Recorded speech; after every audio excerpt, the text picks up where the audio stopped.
Hello दोस्तों, स्वागत है आप सभी का हमारे इस चैनल पर। दोस्तों, हम लोग पढ़ रहे थे बीए फर्स्ट सेमेस्टर का प्राचीन इतिहास और इसमें हमारा टॉपिक चल रहा था मौर्योत्तर काल।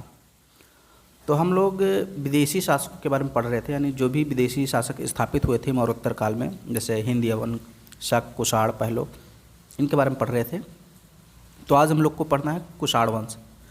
इसके पहले हम लोगों ने हिंद यवन के बारे में पढ़ लिया है। हिंद यवन यानी कि जो यूनानी थे। फिर हम लोगों ने शकों के बारे में पढ़ा था। फिर पहलो यानी कि पार्थियन वंश के बारे में पढ़ा था। आज हम लोग कुषाण वंश के बारे में पढ़ेंगे।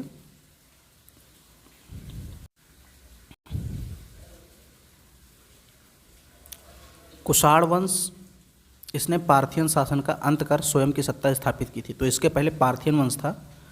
तो पार्थियन वंश की सत्ता समाप्त करके कुषाणों ने अधिकार कर लिया उनके क्षेत्रों पर।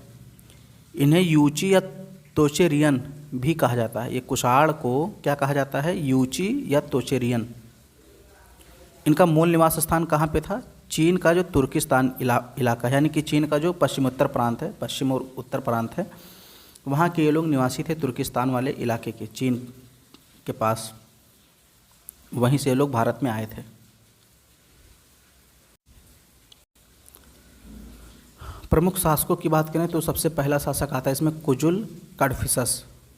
15 ईस्वी से 65 ईस्वी तक इसने शासन किया। कुजुल कडफिसस, इसने कुषाण वंश की स्थापना की थी भारत में। तो भारत में कुषाण वंश की स्थापना कुजुल कडफिसस ने की और रोमन सिक्कों की नकल पर तांबे के सिक्के चलाए। फिर इसके बाद विम कडफिसस आता है, यानी कुजुल कडफिसस के बाद विम कडफिसस आता है। 65 ईस्वी से 78 ईस्वी तक रहता है। कुषाण वंश का वास्तविक संस्थापक इसी को माना जाता है। कुषाण वंश का वास्तविक संस्थापक विम कडफिसस को माना जाता है, जबकि अगर स्थापना पूछे तो कुजुल कडफिसस, और वास्तविक संस्थापक विम कडफिसस। सिंधु नदी पार करके तक्षशिला और पंजाब पर अधिकार किया था इसने। अब देखिए, बड़ी संख्या में सोने के सिक्के जारी किए थे और उसके सिक्कों पर एक ओर यूनानी लिपि तथा दूसरी ओर खरोष्टी लिपि उत्कीर्ण होती थी। कुजुल कडफिसस यानी जो विम कडफिसस था, ये शैव मतानुयायी था, यानी शैव धर्म को मानने वाला था। इसने महेश्वर की उपाधि धारण की। महेश्वर यानी भगवान शिव, इनकी उपाधि धारण की थी। इसके सिक्कों पर शिव, नंदी, त्रिशूल की आकृतियाँ मिलती हैं। शिव, नंदी, त्रिशूल की आकृतियाँ मिलती हैं इसके सिक्कों पर। तो इससे यही साबित होता है कि इसने शैव धर्म को अपना लिया था। भारत में सर्वप्रथम सोने के सिक्के विम कडफिसस ने ही चलाए थे। ये भारत की बात हो रही है। भारत में सर्वप्रथम सोने के सिक्के विम कडफिसस ने चलाए। ये कुषाण वंश का शासक था। और अगर पश्चिमोत्तर प्रांत में या ओवरऑल देखें तो हिंद यवनों ने चलाए थे, लेकिन वो पश्चिमोत्तर प्रांत में चलाए थे। अगर ये भारत की बात करें तो सर्वप्रथम सोने के सिक्के विम कडफिसस ने ही चलाए थे।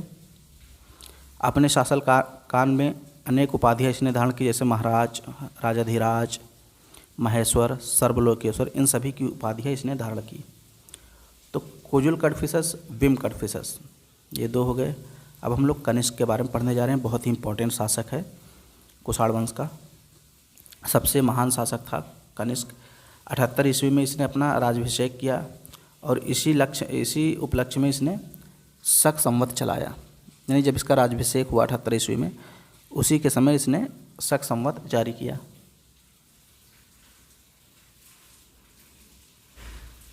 इसे वर्तमान भारत सरकार द्वारा प्रयोग में लाया जाता है और इसी संवत के अनुसार भारतीय संस्कृति परंपरा में जो वर्ष है वो कब से आरंभ होता है? 21 मार्च या 22 मार्च से, चैत्र में। तो किस पर आधारित होता है? शक संवत पर। रोमन सम्राट की भांति कनिष्क ने कैसर या सीजर की उपाधि धारण की तथा शकों की भांति क्षत्रप शासन व्यवस्था लागू की। तो इसने कैसर या सीजर की उपाधि धारण की थी, जैसे रोमन सम्राट धारण करते थे, कैसर। कनिष्क की प्रथम राजधानी पेशावर थी। पेशावर, जिसे पहले पुरुषपुर कहते थे, पाकिस्तान में है। तो इसकी पहली राजधानी थी। दूसरी राजधानी मथुरा बनी और कनिष्क ने कश्मीर जीतकर वहाँ कनिष्कपुर नामक नगर भी बसाया था।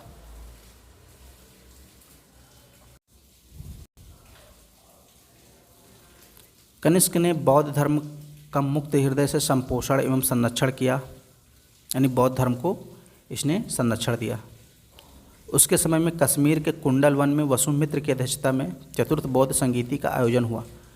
तो ये चीज़ याद रखिए, बौद्ध संगीति 4 थी, तो जो चौथी बौद्ध संगीति थी उसका आयोजन कश्मीर के कुंडल वन में हुआ। उस समय शासक कनिष्क था और उस समिति का अध्यक्ष कौन था? वसुमित्र। मौर्य वंशीय सम्राट अशोक के बाद कनिष्क ही बौद्ध धर्म का प्रबल शासक था। सबसे पहले अगर हम बात करें तो सबसे ज़्यादा किसने संरक्षण दिया बौद्ध धर्म को? तो अशोक ने दिया। फिर उसके बाद दूसरे व्यक्ति का अगर नाम लिया जाए तो वो कनिष्क ही होगा, प्रबल समर्थक था बौद्ध धर्म का। इसने अनेक बौद्ध विहारों, चैत्यों, स्तूपों इनका निर्माण करवाया। पेशावर यानी जो पुरुषपुर है वहाँ का जो स्तूप है उसके समय का प्रसिद्ध स्तूप माना जाता है। इसके दरबार में कौन कौन से कवि रहते थे या विद्वान रहते थे? तो पार्श्व रहते थे, अश्वघोष रहते थे, वसुमित्र, नागार्जुन जैसे विद्वान और चरक जैसे चिकित्सक रहते थे। तो ये सब इसी के दरबार में रहते थे, अश्वघोष, नागार्जुन, वसुमित्र, पार्श्व और चरक। कला एवं संस्कृति का महान संरक्षक था। इसके समय में मूर्तिकला की गांधार एवं मथुरा शैली का जन्म हुआ। तो ये इम्पॉर्टेंट है, इसके बारे में हम लोग पढ़ेंगे कि ये मथुरा शैली क्या थी, गांधार शैली क्या थी। ये बेसिकली स्थापत्य बनाने की एक शैली थी। जैसे जो बिल्डिंग्स वगैरह होती हैं उसमें जो इमारतें बनती थी उनको बनाने का एक तरीका होता था, शैली होता था।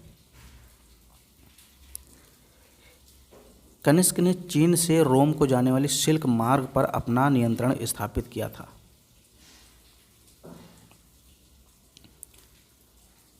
पाटलिपुत्र पर इसने आक्रमण करके यहाँ के प्रसिद्ध विद्वान अश्वघोष, बुद्ध का भिक्षा पात्र तथा एक अनोखा कुक्कुट प्राप्त किया था। तो अश्वघोष को कहाँ से प्राप्त किया था कनिष्क ने? पाटलिपुत्र पर आक्रमण करके इनको अपने दरबार में ले आया था। वहाँ से उसको भिक्षा पात्र भी मिला था, बुद्ध का कुक्कुट भी मिला था। महास्थान बोगरा में पाई जाने वाली सोने की मुद्रा पर कनिष्क की एक खड़ी मूर्ति अंकित है। मथुरा में कनिष्क की एक प्रतिमा मिली है जिसमें उन्हें घुटने तक चोगा एवं पैरों में भारी जूते पहने हुए दिखाया गया है। तो मथुरा से कनिष्क की एक मूर्ति मिली है और इसमें उसको चोगा पहने हुए दिखाया गया है। मतलब चोगा एक प्रकार सा शेरवानी जैसा होता था और पैरों में इसने जूते पहने ऐसा दिखाया गया है।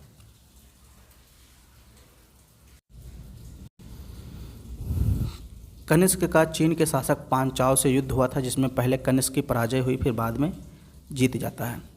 कनिष्क को द्वितीय अशोक भी कहा जाता है।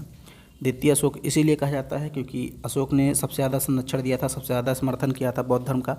उसके बाद कनिष्क ने भी समर्थन दिया था, तो इसलिए इसको द्वितीय अशोक भी कहा जाता है। कनिष्क द्वारा जारी किए गए एक तांबे के सिक्के पर उसे बलि देवी पर बलि देते हुए दिखाया गया है। अब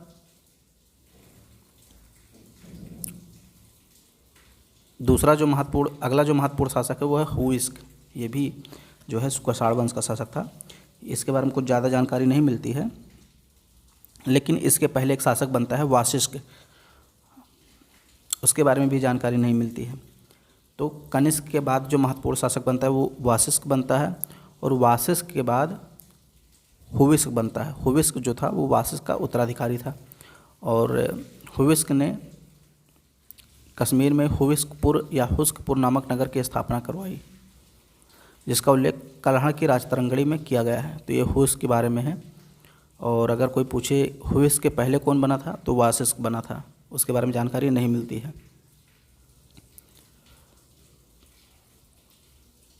हुविस्क के सिक्कों पर शिव, स्कंद, विष्णु आदि देवताओं की आकृतियाँ मिलती हैं। ये संभवतः रुद्रदमा द्वारा पराजित हुआ और मालवा शकों के हाथों में चला गया। वही जो रुद्रदामन था उसी के बारे में बात हो रही है। तो उसके द्वारा कहा जाता है पराजित हुआ था और इसका क्षेत्र शकों के हाथ में चला गया था। कनिष्क कुल का अंतिम महान सम्राट वासुदेव था। ये कनिष्क कुल का अंतिम सम्राट था।